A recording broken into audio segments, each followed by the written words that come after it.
Welcome to MXE TV. I'm your host, Sam Luttrell, Chairman of the Minexchange, the world's largest database of transactable mining assets. Today, I'm joined by Dr. Francis Wedin, Founder and Executive Chairman at Vulcan Energy. Francis, at the Minexchange, we love discovery stories. Tell us how you discovered the Lionheart lithium project. Sure, thanks for having me on. So essentially, it was starting with a whiteboard of zero carbon lithium and working backwards from there. So trying to find, firstly focusing on the macro. So looking at lithium, looking at the supply demand equation globally, need to build a lot more projects in a very, very short space of time. You know, lithium is a market that's growing at roughly 20% compound annual growth rate. So it's a small market growing very quickly. So identifying the need for lithium in the first place, the need for low cost lithium, so lithium from brines, and then looking at how to actually decarbonize that process, the process of lithium production. And what we needed was we needed a lithium brine project with good chemistry, with good infrastructure, and also with heat, renewable heat within the brine. So we need a heated, or so-called geothermal brine.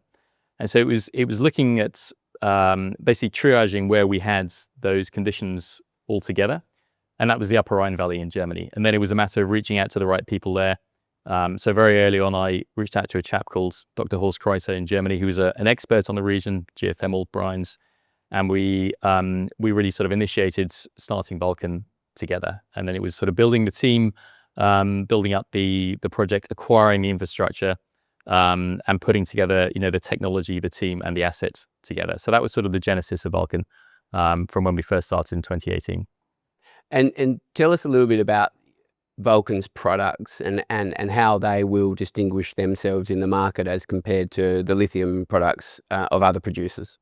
Sure. So the product that we produce, it's a fully integrated project, renewable energy in the upstream, producing that geothermal heat from that hot brine, hot subsurface brine, and then essentially using the waste brine to extract the lithium from that same brine and use the waste heat, residual heat in the brine to drive the lithium extraction process.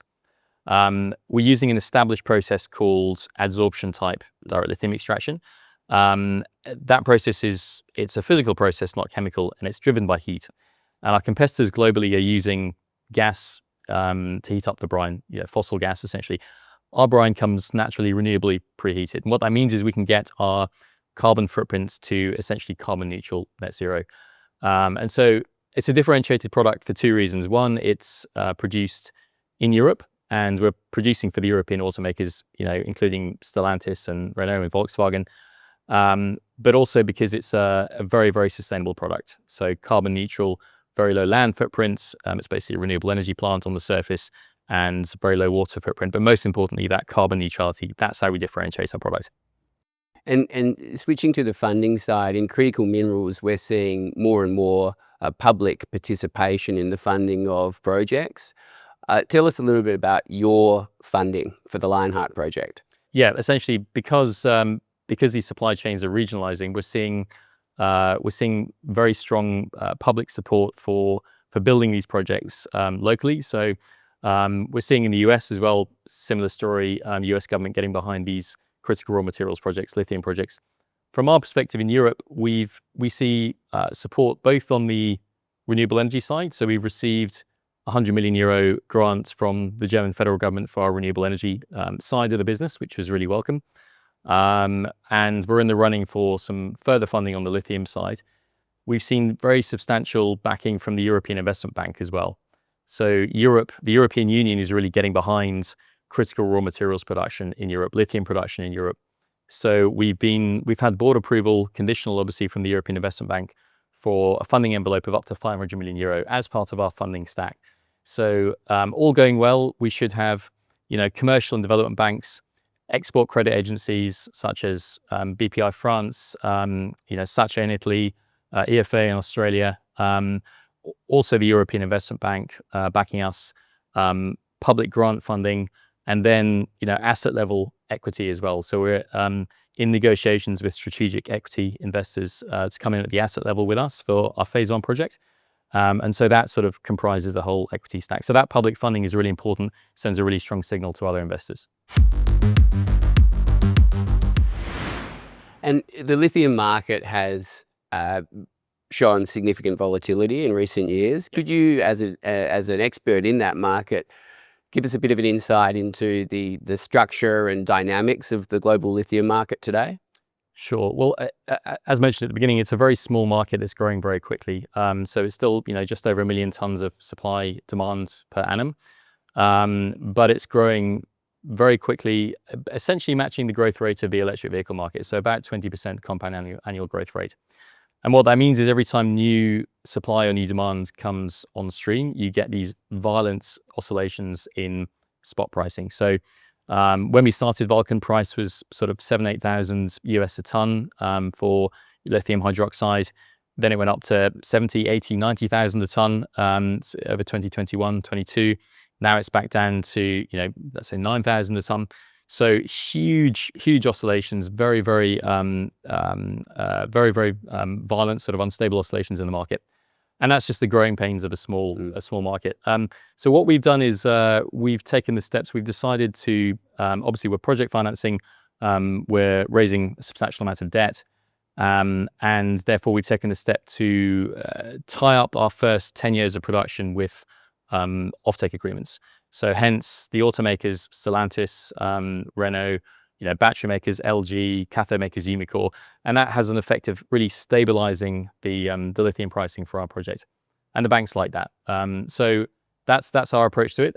It is a small market that is still in that sort of teenage years, if you like. And we do expect that to smooth out as the market matures, as you would expect.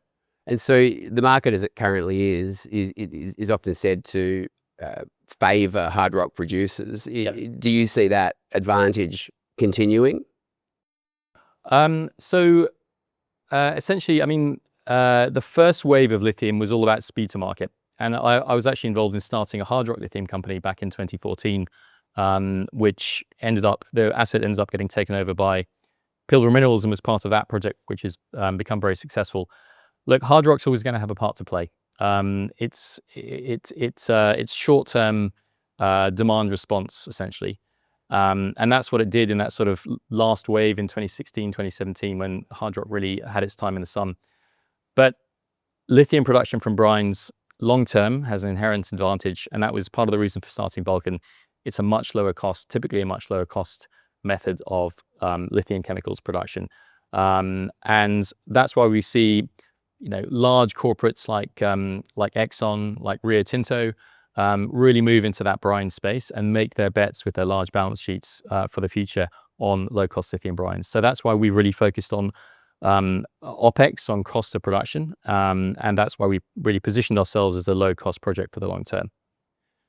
In January, the Chinese government announced proposed export restrictions on lithium conversion technology. How do you think those controls will affect the lithium market? So it was lithium hydroxide conversion on the hard rock side, and also adsorption type direct lithium extraction from brines. China controls, both fields in quite a big way, and we see this really as a move to maintain their holds on those markets.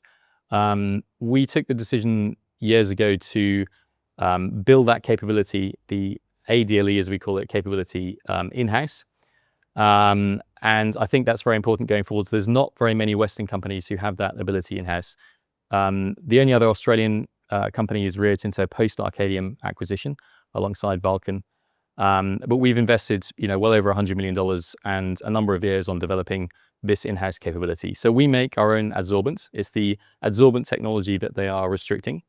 And we make our own adsorbents. We make it in Germany and France.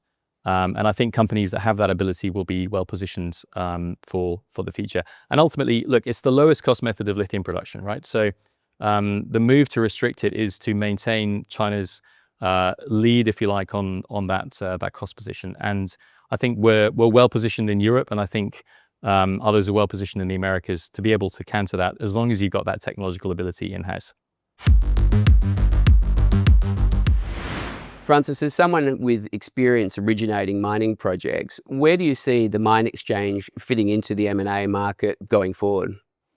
I think it's a really good concept. I think, I mean, we all believe in the free markets and the efficiency of the free markets, right? So, I think we need a realestate.com or a carsales.com of the mining industry. From experience, it is a very inefficient market. It's very opaque.